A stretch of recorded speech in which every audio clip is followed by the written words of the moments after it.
प्रधानमंत्री नरेंद्र मोदी अब यहां से इस रोड शो की शुरुआत करने वाले हैं। आपको बता दें, काफी महत्वपूर्ण है बिहार की धरती के लिए भी, क्योंकि पहली बार कोई प्रधानमंत्री यहां से रोड शो करता हुआ नजर आ रहा है और प्रधानमंत्री नरेंद्र मोदी इस बात को भी समझते हैं और लोगों की जो जरूरत है उसका भी ध्यान रखते हैं और साफ तौर पर जो विकास की बयार हमने देखने को मिली, जो तमाम कल्याणकारी योजनाएं जो चलाई जा रही हैं, उससे कितना विकास बिहार का होता हुआ नजर आया है, ये साफ तौर पर तस्वीरें गवाह हैं इस बात की। और आप इन तस्वीरों के जरिए आप देखिए और समझिए कि लोग कैसे सड़कों पर तो हैं ही, साथ ही साथ अपने घरों की छतों पर भी खड़े होकर प्रधानमंत्री नरेंद्र मोदी का जोरदार स्वागत करते हुए नजर आ रहे हैं। साथ ही साथ आपको बता दें कि आप देख सकते हैं यहाँ पर मुख्यमंत्री नीतीश कुमार भी साथ में हैं और साथ ही साथ पूर्व केंद्रीय मंत्री और यहाँ से पटना साहिब से जो प्रत्याशी हैं रविशंकर प्रसाद, वो भी उनके साथ यहाँ पर मौजूद हैं। तो ऐसे में काफ़ी महत्वपूर्ण ये पूरा क्षण हो जाता है, क्योंकि प्रधानमंत्री नरेंद्र मोदी जब भी रोड शो करते हैं हमने देखा है कि जन सैलाब उमड़ पड़ता है। ऐसे में बिहार की जनता भी प्रधानमंत्री नरेंद्र मोदी को बहुत पसंद करती है और हमने 2019 के चुनाव में भी देखा, जो सबसे ज़्यादा सीटें लेकर बीजेपी ही आगे निकलकर सामने आई थी। और अब की बार भी ये देखने को मिल सकता है जब 4 जून को नतीजे आएंगे कि अब की बार भी काफ़ी महत्वपूर्ण हो जाएगा चुनाव के लिहाज से, यहाँ के लोगों के लिहाज से। और बिहार की जनता जिस तरह से हमने देखा कि लगातार जो अपने विकास की जो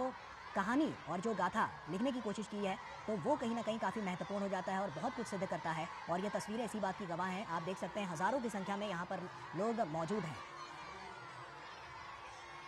राजेश हमारे सहयोगी हमारे साथ जुड़ रहे हैं, राजेश का रुख करते हैं। राजेश, साफ तौर पर तस्वीरें बहुत कुछ कह रही हैं, क्योंकि प्रधानमंत्री नरेंद्र मोदी जब यहाँ पर पहुंचे, जोरदार तरीके से इनका स्वागत किया गया और ये तस्वीरें अपने आप में एक बड़े संकेत दे रही है लोकसभा चुनाव को लेकर।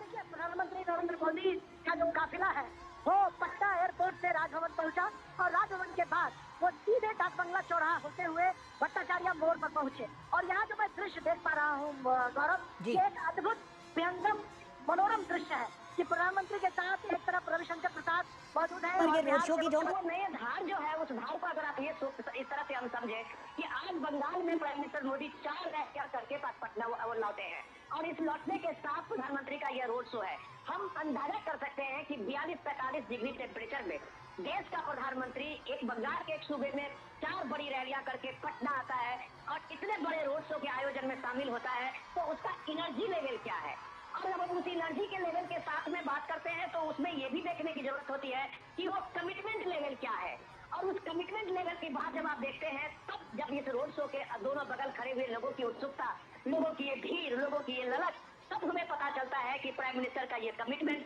प्राइम मिनिस्टर की ये एनर्जी लेवल, ये सारा कुछ सब कुछ इसी लोगों के विश्वास में है, सब कुछ इसी लोगों के भरोसे में है, जो घरों के बालकनी में हो या जहाँ भी। जो देखिए, ये छोटी छोटी सड़कें हैं जहाँ से ये रोड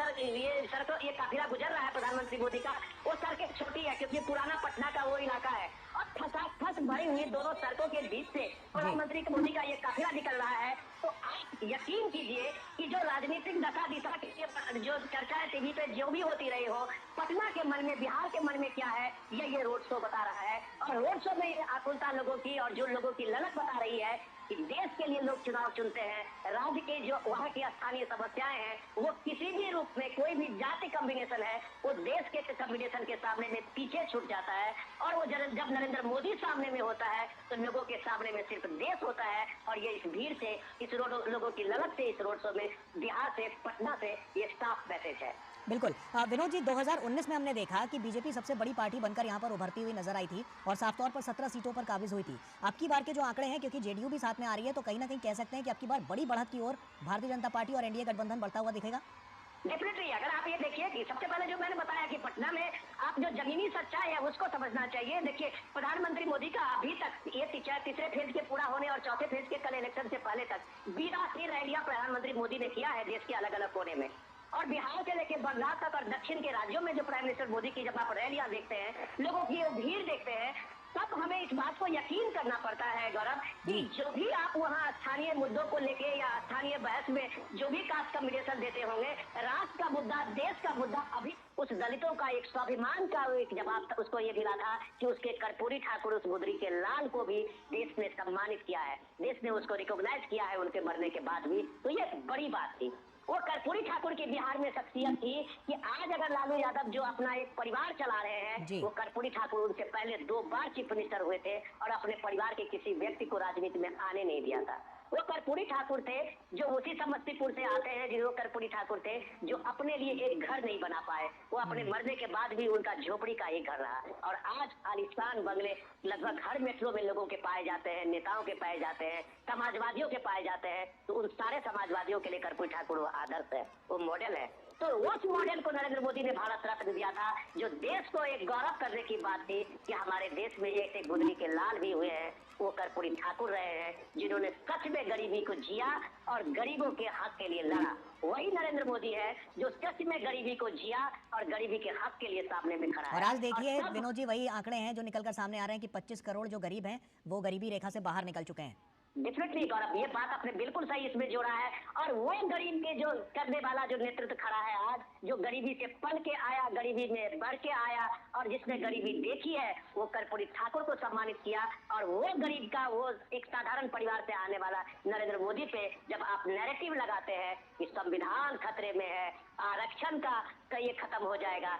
तब शायद आप पे लोग मजाक करते होंगे कि ये नरेंद्र मोदी है जो आपके अपनी 5 गारंटी में कहता है कि हम कभी आरक्षण को खत्म नहीं करने देंगे, न उसे हम छूने देंगे। तो लोगों को यकीन होता है। ये बात मैं इसलिए जोड़ता हूँ। दूसरा सवाल पे आपका सीतामढ़ी पे आता हूँ कि देखिए ये मिथिला का भी पूरा सीतामढ़ी से लेकर नेपाल का वो तराई क्षेत्र रहा है, जहाँ जानकी का नाम से ही लोग अपने को एक पहचान जोड़ते हैं। हम जब कहते हैं कि हम राजा जनक के उस भूमि से आते हैं तो हमारी एक पहचान मिथिला और जानकी से होती है। और जब उस पहचान से होती है और जब प्रभु राम की अयोध्या में आज विराजमान होती है, भारत का वो सत्य जगह है, भारत का जब वो पुरुषत्व जगह है, तो मिथिला और वो सीतामढ़ी किस तरह से पीछे रह जाएगी। तो ये सोचने की बात है कि राम मंदिर के वहाँ प्राण प्रतिष्ठा रामलला के आने के बाद इन सारे इलाकों में एक जो चेतना जगी है। अब आप देखिए कि सीतामढ़ी में जानकी का भी मंदिर की शुरुआत होने लगी है और वो लगभग पंडोरा धाम ऐसा कहा जाता है कि वहाँ शुरुआत लगभग हो चुकी है। तो भारत ने अपने सनातन ने अपने पुराने उस स्वरूप को अब पाने लगा है, लोगों में एक गर्व की अनुभूति होने लगी है। तो ये सारी चीजें जब होती है ना, तब पता चलता है कि एक सांस्कृतिक चेतना का जब एक स्वरूप इस दौर में बन के आया है, तो उसके प्रतीक नरेंद्र मोदी है जो विकास के साथ में विरासत को भी संभालना जानते हैं। बिल्कुल और राम मंदिर भी है। बिल्कुल तो विनोद जी, यही तो विकास विकास के साथ साथ